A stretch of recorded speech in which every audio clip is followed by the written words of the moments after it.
Hello বন্ধুরা, কেমন আছো তোমরা সবাই? আশা করছি বেশ ভালো আছো। আমি হুমায়রা তোমাদের স্বাগত জানাচ্ছি গোজি 8-এ।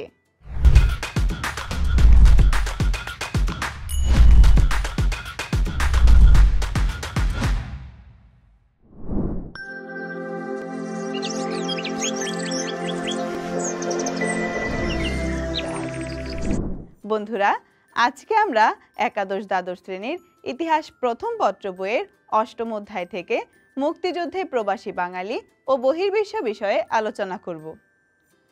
ছোটবেলায় বন্ধুরা মিলে খেলাধুলার মাঝে ঝগড়া হতো না আমাদের? তখন দুটি দলে দুপক্ষ বিভক্ত হয়ে যেতাম। দুপক্ষে যার যেমন ভালো বন্ধু তেমন দলেই চলে যেতাম। কি মনে পড়েছে তো?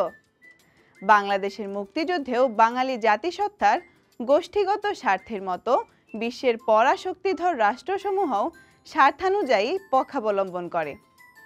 আজকে আমরা জানব কোন পরাশক্তি কোন পক্ষ অবলম্বন করে তার বিস্তারিত। বাংলাদেশের পক্ষে ছিল সে সময়ে ভারত, সোভিয়েত ইউনিয়ন ও ইউরোপের দেশসমূহ।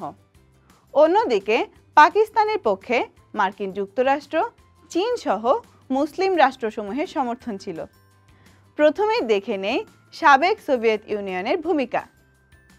সাবেক সোভিয়েত ইউনিয়নের ভূমিকা 1922 সালে গড়ে ওঠা অধুনা বিলুপ্ত সোভিয়েত ইউনিয়ন, যা বর্তমানে রাশিয়া, বাংলাদেশের মুক্তিযুদ্ধে অপরিসীম অবদান রাখতে সক্ষম হয়। এ নিয়ে এখন বিস্তারিত জানব।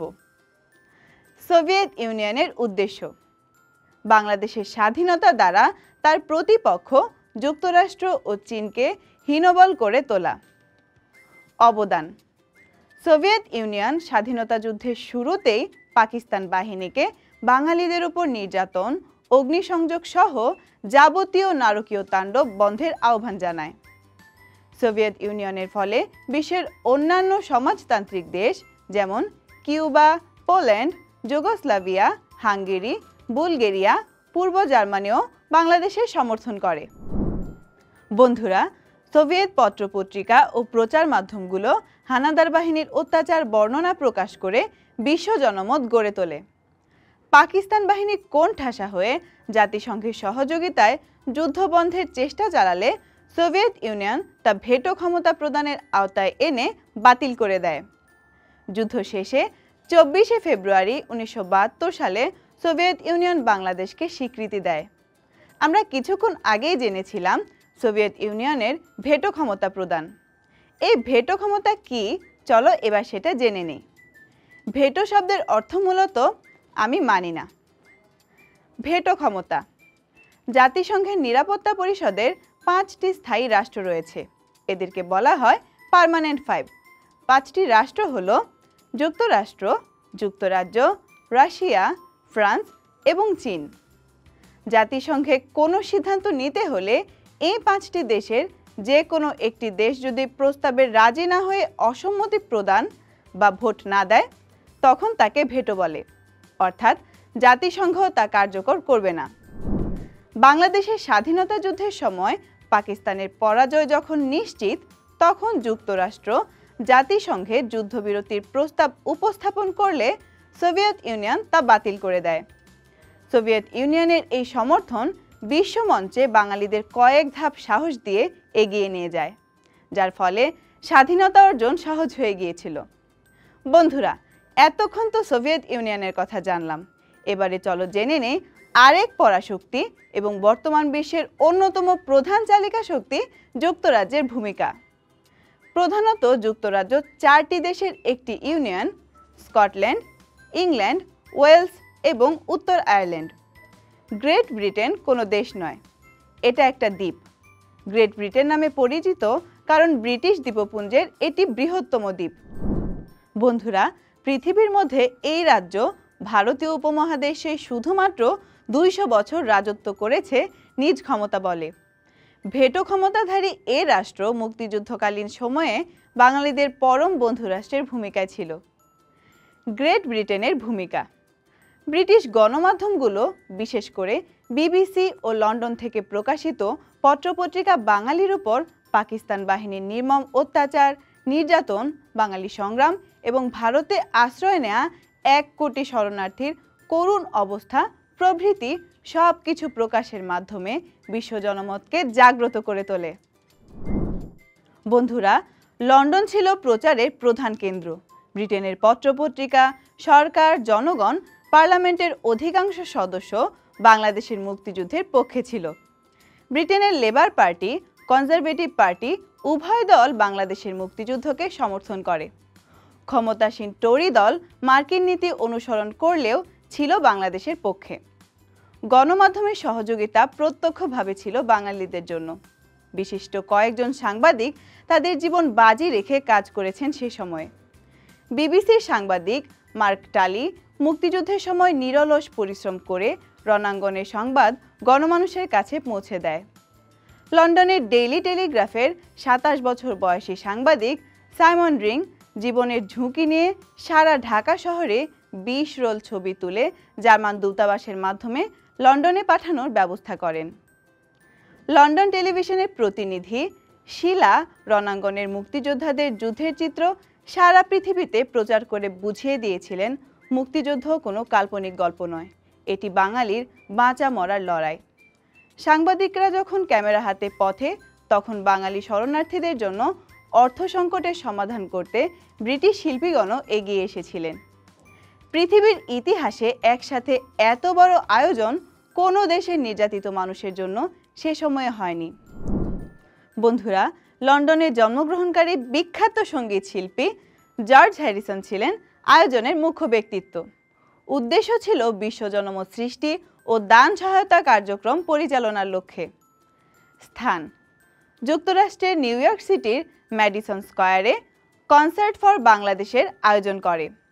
তারিখ: 1971-এর 1 আগস্ট, যার উদ্যোক্তা ছিলেন ভারতের বিখ্যাত সেতারবাদক পণ্ডিত রবিশঙ্কর। বন্ধুরা, এবারে জেনে নেই শিল্পী সম্পর্কে। 40,000 লোকের সমাগমে বব ডিলান, লিওন রাসেল, জোয়ান বয়েজ সহ অনেকে বাংলাদেশের মুক্তিযুদ্ধে মানবতা বিরোধী কর্মকাণ্ডের গান পরিবেশন করেন। মুক্তিযুদ্ধে যেমন ভারত ছিল অকৃত্রিম বন্ধু, ঠিক তেমনি ব্রিটেন এবং সোভিয়েত ইউনিয়নের জনগণ সহ প্রচার মাধ্যম, সরকার সকলেই ছিল বাংলাদেশের মুক্তিযুদ্ধের পরম বন্ধু এবং মিত্রশক্তি। প্রকৃতপক্ষে রাষ্ট্র হিসেবে নতুন করে অন্য দেশ থেকে মুক্তি নিয়ে একটি জাতির বিশ্বমঞ্চে স্থান পাওয়াটা সহজ কোনো বিষয় নয়। বন্ধুরা, ধীরে ধীরে বাঙালি জাতির ইচ্ছা, দৃঢ় প্রত্যয় এবং নিপীড়ন সহ্য করে মাথা উঁচু করে দাঁড়িয়ে বিশ্বকে অবাক করে দেয়, যার ফলে বিশ্বের সুনাগরিকগণ বিবেকের কাঠগড়ায় নিজেদের না তুলে সহযোগিতার হাত বাড়ান। তো বন্ধুরা, এই ছিল আমাদের আজকের আলোচনার বিষয়।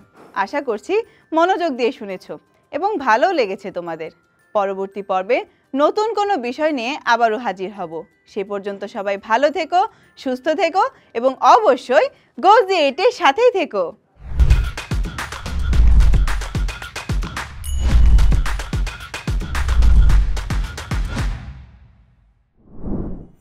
বন্ধুরা, এতক্ষণ যেসব বিষয় নিয়ে আলোচনা করলাম, চলো সেখান থেকে কিছু গুরুত্বপূর্ণ নোটস জেনে নেই।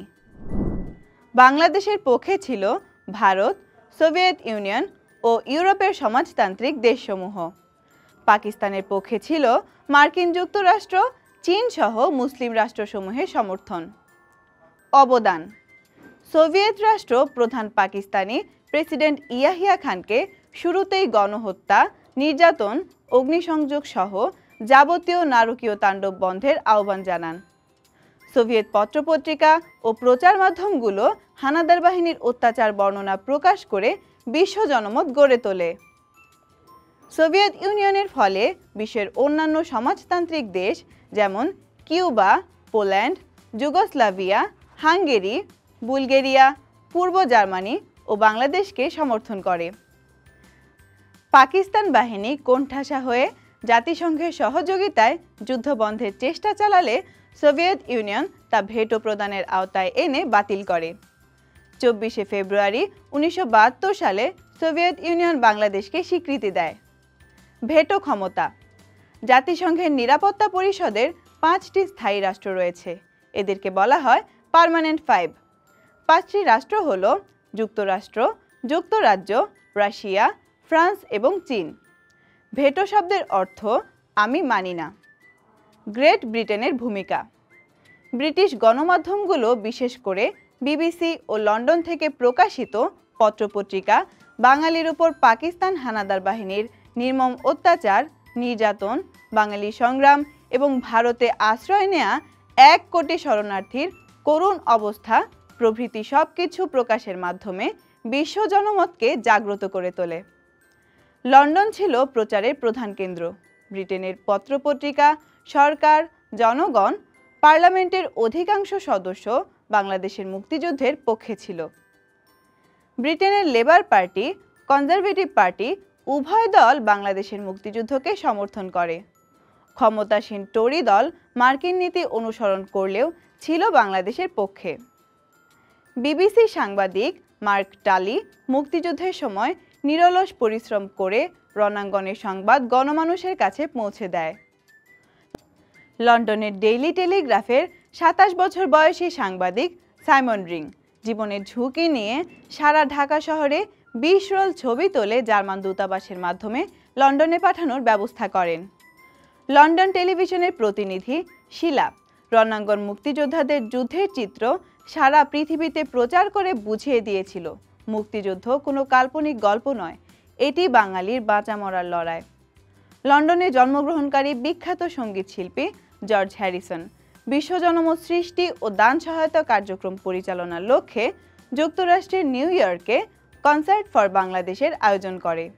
1971-এর 1 আগস্ট নিউ ইয়র্ক সিটির ম্যাডিসন স্কয়ারে 40,000 লোকের সমাগমে বব ডিলান, লিওন রাসেল, জোয়ান বয়েজ সহ অনেকে বাংলাদেশের মুক্তিযুদ্ধে মানবতা বিরোধী কর্মকাণ্ডের গান পরিবেশন করেন।